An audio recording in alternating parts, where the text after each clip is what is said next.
Hello! I want to talk about Epic Universe today. Have you seen all the TikToks and advertising about it? It looks so fun! But if you don't know what I'm talking about, let's cover the basics. Epic Universe is a new park in Universal Studios Florida that opened on May 22nd, 2025. So it has not been open all that long. Construction was started back in 2019, by the way, so this has been a long time coming. And there are 5 worlds in it. Celestial Park, Dark Universe, How to Train Your Dragon Isle of Berk, Super Nintendo World, the Wizarding World of Harry Potter, the Ministry of Magic. With, I'm certain, room for expansion and more things to come. So we're gonna go through each park one by one and talk about what all it has to offer. So the first one is Celestial Park. This is considered like the heart of Epic Universe, and it's generally based on astrology and mythology. It doesn't really have like a specific theme like Super Nintendo World is Mario. So Celestial Park has 2 rides in it, 11 dining options, and 6 stores. As of now, okay? As of now. The rides being Stardust Racers, which are dueling coasters, and a Constellation Carousel, which I guess at night is super cool to ride on. Now for dining, Celestial Park has Atlantic, which is a full-service nice restaurant, which serves like seafood and steak. They also have the Blue Dragon Pan Asian restaurant, which is also another full service. And they have so many others as well, which those are a mix between like snacks or just quick service. And as for shopping, they have the Nintendo Superstar store, which I'm not entirely certain why that's in Celestial Park and not Super Nintendo World, but I digress. And other stores like Otherworld's Mercantile, Sensorium Emporium, that's a fun name, Moonship Chocolates and Celestial Sweets, Lens Flare, which is like photo packages, and North Star Wintry Wonders, which is like the holiday store. Now some extras in the park. They do have character experiences like this living statue girl that is just kind of walking around. They also have live entertainment and extensive lights at night. Like the park comes to life at night with all of these different lights. Now the next world is Dark Universe. And this is based on classic monsters, you know, like Dracula, Frankenstein's monster, the werewolf, things like that. Now this one has 2 rides, 3 dining options, and 3 stores. The rides being Monsters Unchained, the Frankenstein Experiment,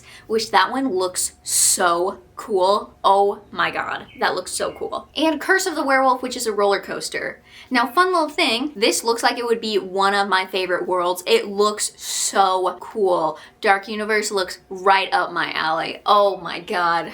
I want to go so bad. Now for dining, they have Das Steakhouse, which is quick service, the Burning Blade Tavern, which is also quick service, but look how cool it is. Very literal though. Burning Blade Tavern. And then DeLacy's Cottage, which is also quick service. And then shopping, like any other one, they have it themed to Dark Universe, like the Guild of Mystics or the Manor Storehouse. You get it. But this one has some pretty cool extras. This also has some character experiences. So like Frankenstein's monster and the Bride of Frankenstein could be walking around. The Invisible Man might be walking around. But one super cool thing, to me anyway, is that they have the Darkmoor Monster Makeup Experience, where it's not just for children. Children and adults alike can go in there and have makeup artists turn you into your favorite monster. Do you want to look like Frankenstein's monster? Do you want to look like the werewolf? Do you want to look like Dracula? You can do that there. The only thing is that if you are above 21 and you want to drink alcohol there, if you get this monster makeup experience,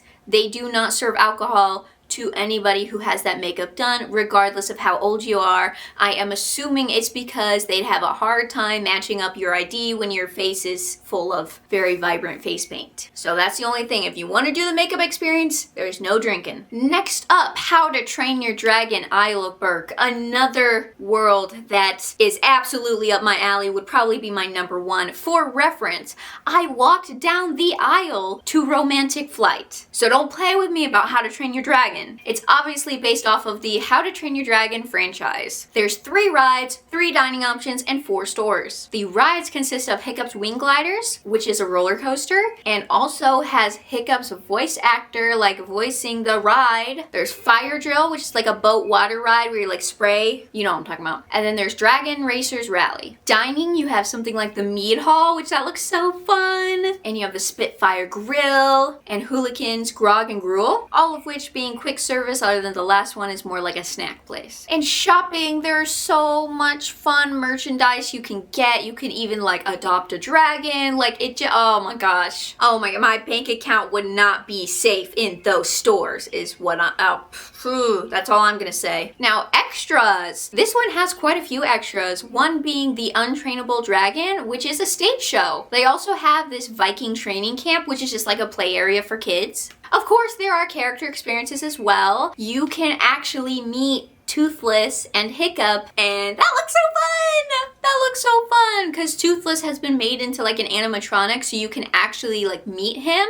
And of course, you could meet other characters. Sometimes Rough Nut and Tough Nut will be walking around, or you could see Astrid. Like, it could all be there. And the next extra thing is dragons. They're everywhere. Everywhere. They have multiple different ones that are just animatronics, robots, like Toothless's kids are robots that come out from time to time. They also might have like a drone flying around that looks like a dragon, and of course just all the dragons that are just built into the landscape as like permanent fixtures, but they like move because they are robots. Oh my gosh, it looks amazing. It looks amazing. I want to go so bad. So bad. Next up is Super Nintendo World, which is based off of the Mario franchise. There's actually 2 areas in this one, Super Mario Land and Donkey Kong Country. There are 3 rides, 4 dining options, and 3 stores. The rides include Minecart Madness, which is a roller coaster, and that's in Donkey Kong Country. Then you have Mario Kart Bowser's Challenge and Yoshi's Adventure, which is an Omnimover. I love Omnimovers. They're so relaxing. I love them. I can just sit down and stay seated and be perfectly content on those.